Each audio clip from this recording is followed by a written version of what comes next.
Hi friends, ചിക്കനിൽ നമുക്ക് ഒരുപാട് പരീക്ഷണങ്ങളൊക്കെ നടത്താൻ പറ്റുമല്ലോ. അതുപോലെ തന്നെ നമുക്ക് ഒരുപാട് വെറൈറ്റി പരീക്ഷിക്കാൻ പറ്റിയ ഒരു ഐറ്റമാണ് പനീർ.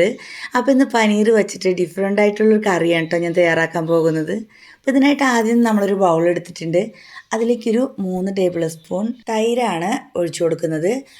ഒരു നേരിയ പുളിയോട് കൂടിയിട്ടുള്ള തൈരാണെന്നുണ്ടെങ്കിലാണ് കേട്ടോ ഈ ഒരു റെസിപ്പി കൂടുതൽ ടേസ്റ്റി ആവുന്നത്.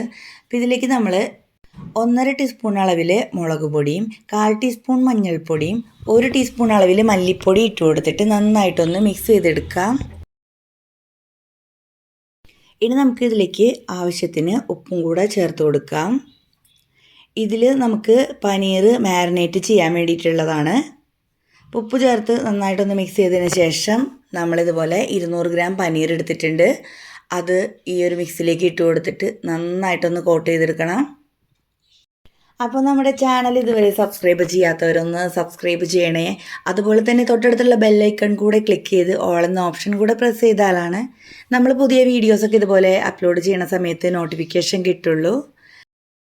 അപ്പോൾ നമ്മൾ പനീരെല്ലാം മാരിനേറ്റ് ചെയ്യാനായിട്ട് വെക്കുന്നതിന് മുമ്പ് നമുക്ക് 2 ഇൻഗ്രീഡിയൻറ്റ് കൂടെ ചേർക്കാനുണ്ട്.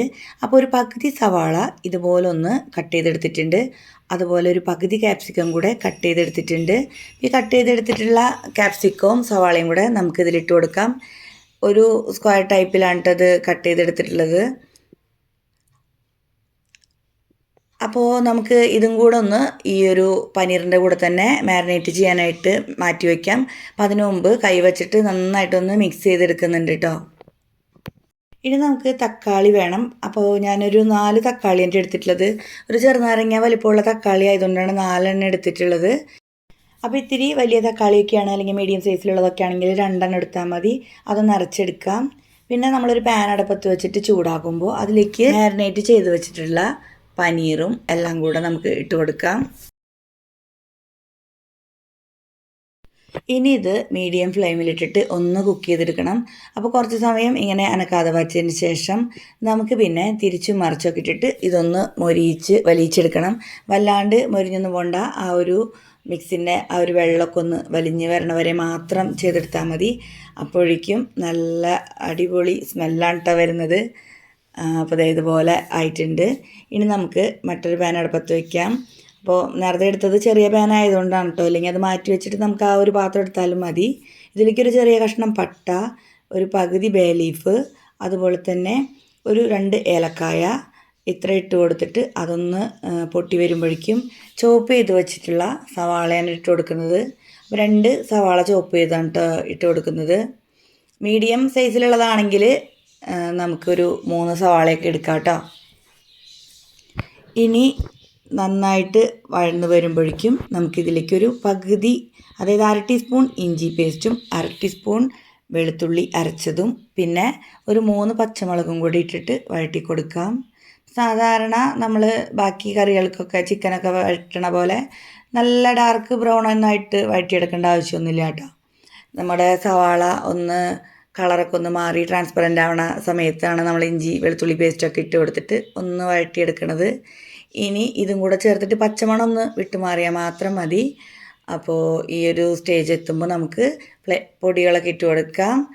1/4 ടീസ്പൂൺ മഞ്ഞൾപ്പൊടി, അതുപോലെ 1 ടീസ്പൂൺ മുളക് പൊടി, 1 ടീസ്പൂൺ മല്ലിപ്പൊടി ഇത്ര ഇട്ട് കൊടുക്കുന്നുണ്ട്.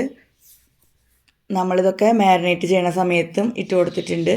ഇത് ഗ്രേവിയിലേക്ക് വേണ്ടിയിട്ട് ഉള്ള ഇൻഗ്രീഡിയൻ്റാണ് കേട്ടോ അത്രയും. ഇനി ഇതും പച്ചമണമൊക്കെ വിട്ട് മാറണവരെ നന്നായിട്ടൊന്ന് വഴറ്റി കൊടുക്കാം. അപ്പോൾ ആ ഒരു മസാലയൊക്കെ ഒന്ന് മൂത്ത് വരട്ടെ.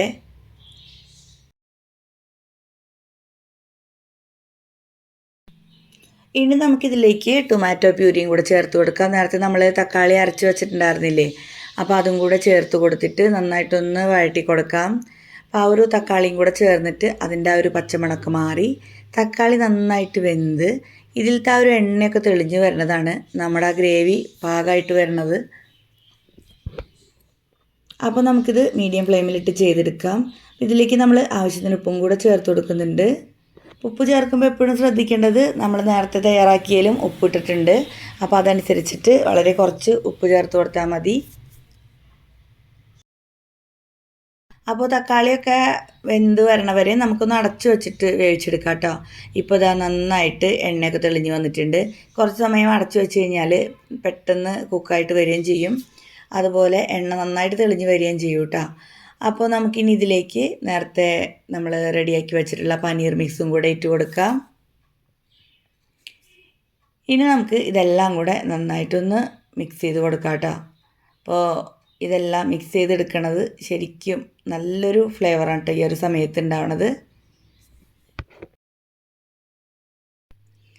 അപ്പോൾ കൈയെടുക്കാണ്ട് നന്നായിട്ട് ഇത് മിക്സായി കഴിയുമ്പോൾ ഇനി നമുക്ക് ഗ്രേവിക്ക് വേണ്ടിയിട്ട് ഇതിലേക്ക് ആവശ്യത്തിന് വെള്ളം കൂടെ ചേർത്ത് കൊടുക്കണം. അപ്പോൾ നമ്മളിവിടെ ഇപ്പോൾ ഒരു ഗ്ലാസ്, വലിയ ഗ്ലാസ്സിന് ഒരു ഗ്ലാസ് വെള്ളമാണ് എടുത്തിട്ടുള്ളത്. അപ്പോൾ അത്രയും നമ്മൾ വെള്ളം ചേർത്ത് കൊടുക്കുന്നുണ്ട്. വെള്ളം പോരാന്നുണ്ടെങ്കിൽ കുറച്ചും കൂടെ ചേർത്ത് കൊടുക്കാം. നമ്മൾ എടുക്കുന്ന അളവിനനുസരിച്ചിട്ട് ചേർത്താൽ മതി. ഇപ്പോൾ ഈ ഒരു കറി എന്ന് പറഞ്ഞാൽ ഒരുപാട് ലൂസും അല്ല ഒരുപാട് തിക്കും അല്ല, അങ്ങനത്തെ ഒരു ഗ്രേവിയാണ് കേട്ടോ നമുക്ക് വേണ്ടത്. അപ്പോൾ ഒരു 10 മിനിറ്റ് നമ്മൾ മൂടി വെച്ചിട്ടൊന്ന് കുക്ക് ചെയ്തെടുക്കുന്നുണ്ട്. അപ്പോൾ ഇതാ നമ്മുടെ കറിയൊക്കെ ഇതുപോലെ കുക്ക് ചെയ്തെടുക്കുമ്പോൾ എപ്പോഴും മീഡിയം ടു ലോ ഫ്ലെയിം വെച്ചിട്ടാണ് കുക്ക് ചെയ്തെടുക്കുന്നത് കേട്ടോ. അപ്പോൾ ഇതുപോലെ നല്ല ഗ്രേവി ആയിട്ട് വന്നിട്ടുണ്ട്. ഇനി നമുക്കിതിലേക്ക് ആവശ്യത്തിന് മല്ലിയിലയും കൂടി ഇട്ട് കൊടുക്കാം. അടിപൊളി നമ്മുടെ പനീർ കറി ഇവിടെ റെഡി ആയിട്ടുണ്ട്. അതുപോലുള്ള കറിയൊക്കെ തയ്യാറാക്കുമ്പോൾ ഒരു 10 മിനിറ്റ് നമുക്ക് അടച്ച് മാറ്റി വയ്ക്കാം. അതിനുശേഷം നമുക്ക് സെർവിങ് ബൗളിലേക്ക് മാറ്റാം കേട്ടോ. അപ്പോഴാണ് ആ ഒരു കറിയുടെ കറക്റ്റ് കൺസിസ്റ്റൻസി ഒക്കെ വരിക. അപ്പോൾ നമുക്കിനി സെർവിങ് ബൗളിലേക്ക് മാറ്റാം. ഞാനിപ്പോൾ ചപ്പാത്തിയാണ് ഇതിൻ്റെ കൂടെ കഴിക്കാനായിട്ട് ഉണ്ടാക്കിയിട്ടുള്ളത്. അപ്പോൾ നമുക്ക് ചപ്പാത്തിയുടെ കൂടെ ഇതൊക്കെ ഒന്ന് ടേസ്റ്റ് ചെയ്ത് നോക്കാം.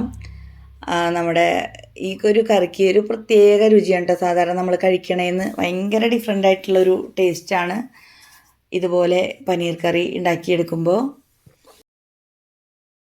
ഇതുപോലെ നമ്മൾ എന്നും ഉണ്ടാക്കണേന്ന് വ്യത്യസ്തമായിട്ട് എന്തെങ്കിലും സ്പെഷ്യലൊക്കെ വീട്ടിലുണ്ടാക്കുമ്പോൾ പുതിയ പ്ലേറ്റൊക്കെ എടുത്തിട്ടാണ് കേട്ടോ ഞാനിതുപോലെ ഭക്ഷണം കഴിക്കാറ്. എല്ലാവർക്കും നമ്മൾ പുതിയ പ്ലേറ്റ് എടുത്തിട്ടാണ് സെർവ് ചെയ്യുക. അപ്പോൾ വിരുന്നുകാർക്ക് വേണ്ടി മാത്രം മാറ്റി വെക്കണ പരിപാടിയൊന്നും ഇല്ല കേട്ടോ. അപ്പോൾ നമുക്കൊന്ന് ടേസ്റ്റ് ചെയ്യാം കേട്ടോ. അടിപൊളി പനീർ മസാലയാണ് ഇട്ടത്. അപ്പോൾ ഒരു പ്രത്യേക രുചിയാണിത് സാധാരണ കഴിക്കണേന്ന്. അപ്പോൾ ഇന്നത്തെ ഈ റെസിപ്പി ഇഷ്ടമായിരുന്നുണ്ടെങ്കിൽ ലൈക്ക് ചെയ്യൂ. Thanks for watching.